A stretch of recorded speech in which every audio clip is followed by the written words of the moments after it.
एक INSAS rifle 125 round के साथ इन्होंने आत्मसमर्पण किया है।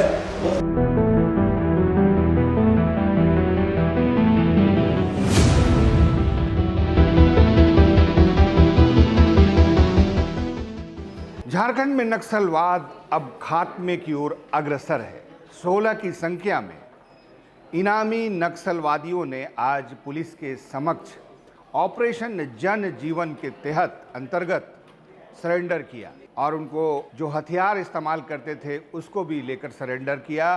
1600 के आसपास कारतूस और 13 की संख्या में बड़े बड़े हथियार जिसमें इंसास, AK-47 और अन्य राइफलें हैं वो भी उन्होंने सौंपा है। पुलिस मुख्यालय में आज विधिवत सरेंडर के कार्यक्रम में DGP भी मौजूद थी, CRPF के IG भी मौजूद थे, IG ऑपरेशन भी मौजूद थे। तीनों लोगों ने अपने अपने अभिभाषण में इस बार की ओर संकेत किया कि आने वाले समय में झारखंड में नक्सलवाद कैसे खत्म होगा। ये भी बताया गया कि 20 की संख्या अब नक्सलियों की बच गई है जो चाईबासा और चक्रधरपुर के जंगलों में विचर रही है। मिसिर बेसरा इसका सरगना है, हालांकि उसके बेटे से संपर्क है पुलिस का, लेकिन अभी फिलहाल सरेंडर के लिए वो तैयार नहीं है। अब रहा सवाल कि ये 16 की संख्या में इनामी माओवादी, जिसमें सबसे ज़्यादा जो इनाम था 15 लाख रुपए का था, उसके साथ बहुत सारे नक्सलियों ने, माओवादियों ने सरेंडर किया। 8 की संख्या में नक्सली छत्तीसगढ़ के थे जो वहाँ भेज दिए गए हैं, वहाँ वो सरेंडर करेंगे। अर्थात मतलब ये है कि 24 नक्सली झारखंड के नक्सलवाद की संख्या में घटा दीजिए आप, अब 20 बच गए हैं। नक्सलवाद में लोग कैसे जाते हैं, कहानी नई नहीं है, सब लोग जानते हैं। मेरा नाम है शहनवाज अख्तर, न्यूज़ 11 भारत डिजिटल आप देख रहे हैं। नक्सलवादियों ने सरेंडर के बाद हमसे बातचीत भी की और उनमें से एक ने कहा कि 15 साल से वो जंगलों में भटक रहा है, सिविल में भी घूमता था, लेकिन किसी ने उसको देखा नहीं। आइए सुनते हैं संतोष बासुदा ने क्या कहा। उस समय से मैंने हाल फिलहाल तक जब सिलेंडर नहीं किए तब तक इधर उधर भटक रहे थे, वैसे जन संगठन कार्यक्रम कर रहे थे, वही प्रचार प्रसार का, सिविल में ही घूमते थे पहले। तो मैं पेशेंट हैं, 2014 से शुगर पेशेंट हैं, जिसके कारण वहाँ खाना पीना रहना पानी से लेकर के बहुत कुछ में दिक्कत हमको महसूस हुआ। इसलिए मैं महसूस किए कि केंद्र सरकार और राज्य सरकार का जो सिलेंडर पॉलिसी है, नरेंद्र मोदी, अमित जी, हेमंत सरकार का जो राज्य सरकार का सिलेंडर पॉलिसी है, मुख्यधारा में जुड़ने का जो पॉलिसी है, उस पॉलिसी के माने पुनर्वास जो नीति है उसमें हम शामिल होंगे और उसका लाभ उठाएंगे। महिला नक्सलियों की भी अपनी अपनी कहानी होती है।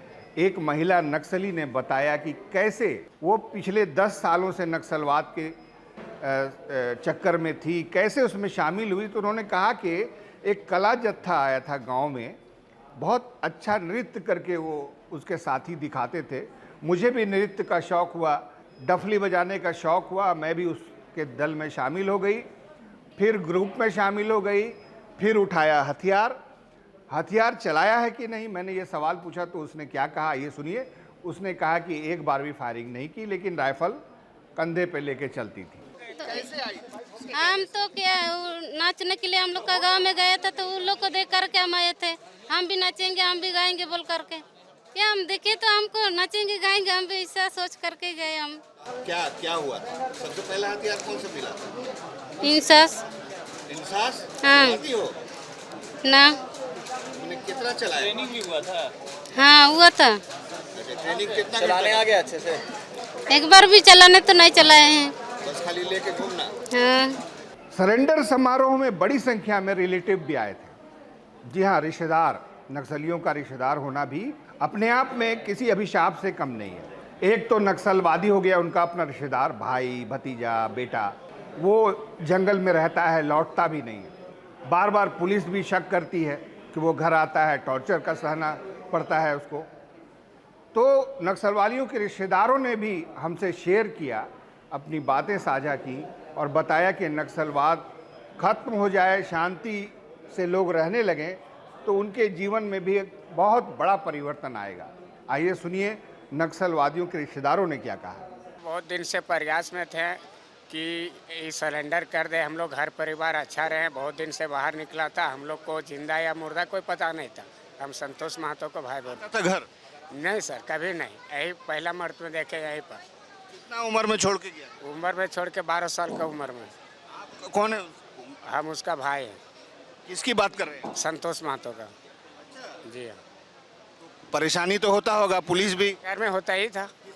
किस तरह का होता था, प्रशासन आता था, पूछता था कहाँ रहता है, कहाँ रहता है। हम लोग कभी देखते नहीं थे।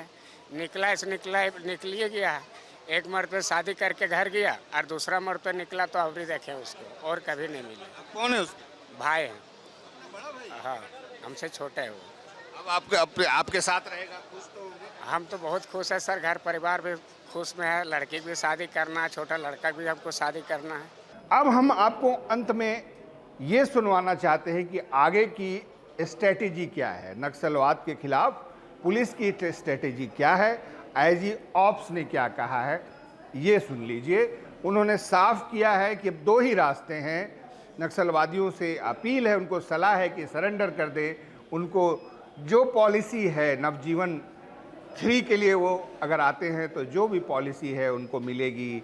फिर उनकी बच्चियों की शादी के लिए सरकार सहायता देगी। वो बहुत सारी चीज़ें पैकेज में हैं। अगर सरेंडर करते तो ठीक है, लेकिन अभियान चलता रहेगा नक्सलवादियों का खात्मा जब तक नहीं हो जाता है। झारखंड पुलिस के लिए ये निश्चित है कि आज का ऐतिहासिक दिन है। 16 नक्सली मोटा बचे हुए हैं, जिसमें 5 रिवार्डी हैं और मिसिर बेसरा का बॉडीगार्ड हम लोगों के समक्ष आत्मसमर्पण इंसास के साथ कर चुका है। कमज़ोर हो चुका है वो। असीम मंडल उसको छोड़ के भाग गया है। टेक विश्वनाथ जो आईडी एक्सपर्ट था, जो आईडी लगाने में महारत हासिल थी, वो तेलंगाना पुलिस के सामने सरेंडर किया है। लगातार हम लोग ऑपरेशन चला रहे हैं और जल्द से जल्द वो सरेंडर करे, अन्यथा हम लोग उसको न्यूट्रलाइज कर देंगे। तो देखते रहिए न्यूज़ 11 भारत डिजिटल।